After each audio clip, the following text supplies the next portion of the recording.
O irmão ofendido é mais difícil de conquistar do que uma cidade forte, e as contendas são como os ferrolhos de um palácio.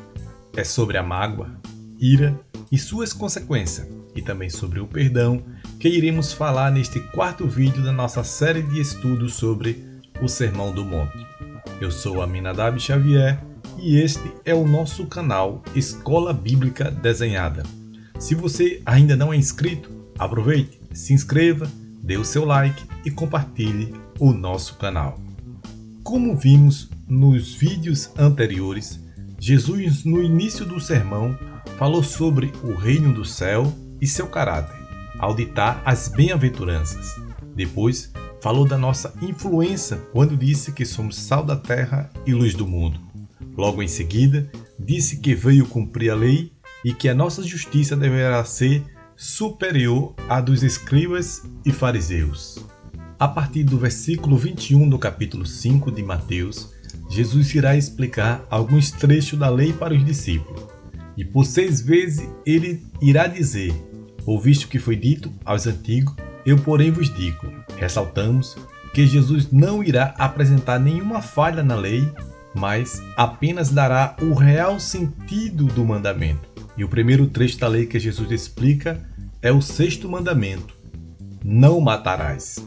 No tempo de Jesus, os religiosos entendiam este mandamento de forma literal, ou seja, ofender o próximo com palavras ou ações que não fosse matar, não feria este mandamento. Porém, Jesus irá na causa do problema e não na consequência. Observa-se que, dentro de uma normalidade, para que alguém venha cometer um homicídio, é preciso de uma causa antes, ou seja, um conflito não resolvido. Para que isso não aconteça, Jesus já nos alerta que o homicídio nasce no coração.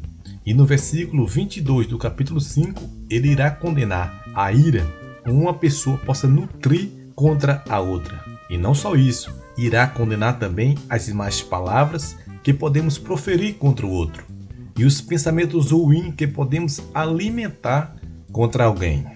Ou seja, o não matarás, para ser cumprido conforme Jesus nos ensina, deverá ser da seguinte forma: não matar literalmente, não odiar o próximo, não proferir palavra de maldição contra o próximo. O não odiar, o mestre explica da seguinte forma: qualquer que, sem motivo, se encolarizar contra seu irmão, será réu de juízo. Em relação ao não proferir palavras de maldição, Jesus disse: qualquer que disser a seu irmão raca, será réu do sinédrio, e qualquer que lhe disser louco, será réu do fogo do inferno. As palavras raca e louco no tempo de Jesus eram uma das piores formas de ofender uma pessoa.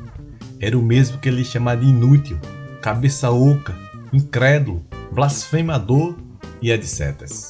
Nos versículos 23 ao 26, Jesus nos mostra a urgência de entrarmos em conciliação com o próximo. Não podemos guardar mágoa, mas se isso vem acontecer, precisamos rapidamente estabelecer a paz. Portanto, se trouxeres a tua oferta ao altar, e aí te lembrares que teu irmão tem alguma coisa contra ti, deixa ali diante do altar a tua oferta e vai reconciliar-te primeiro com teu irmão, e depois vem e apresenta a tua oferta. Nessa passagem, Jesus nos chama a atenção para os nossos cultos, ou seja, para não estarmos adorando ao Senhor e sabendo que tem algum irmão ofendido conosco. Temos que, com urgência, buscarmos a normalidade da vida cristã, que é a paz com todo.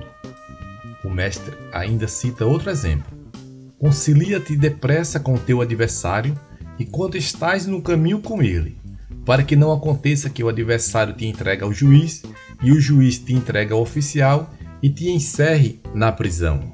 Em verdade te digo que de maneira nenhuma sairás dali enquanto não pagares o último ceitil.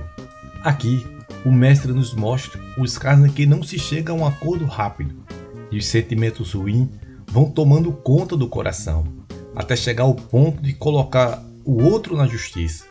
Estes são os casos em que brotam raízes de amargura. Aqui Salomão nos diz: o irmão ofendido é mais difícil de conquistar do que uma cidade forte. Portanto, para evitar que isto aconteça em nossas vidas, precisamos ouvir o Mestre quando diz: concilia-te depressa com o teu adversário. Assim, Jesus nos ensina que temos que evitar a ira que nos leva a tomarmos decisões irracionais, sendo seu grau máximo o homicídio. Devemos proteger o nosso coração de todos os sentimentos ruins. Em caso de conflito, precisamos pedir perdão o mais rápido possível. E por fim, temos que evitar proclamar palavra de ofensa contra o nosso próximo. Aqui também vale as formas virtuais, ou seja, nós cristãos temos que evitar publicar ofensas e palavras de desonra contra quem quer que seja. Se você gostou deste vídeo, se inscreva em nosso canal e compartilhe para que mais pessoas possam ouvir a palavra de Deus. Não se esqueça, leia e pratique o Sermão do Monte. Vá à escola bíblica de sua igreja. Compartilhe esse vídeo e se inscreva em nosso canal Escola Bíblica Desenhada.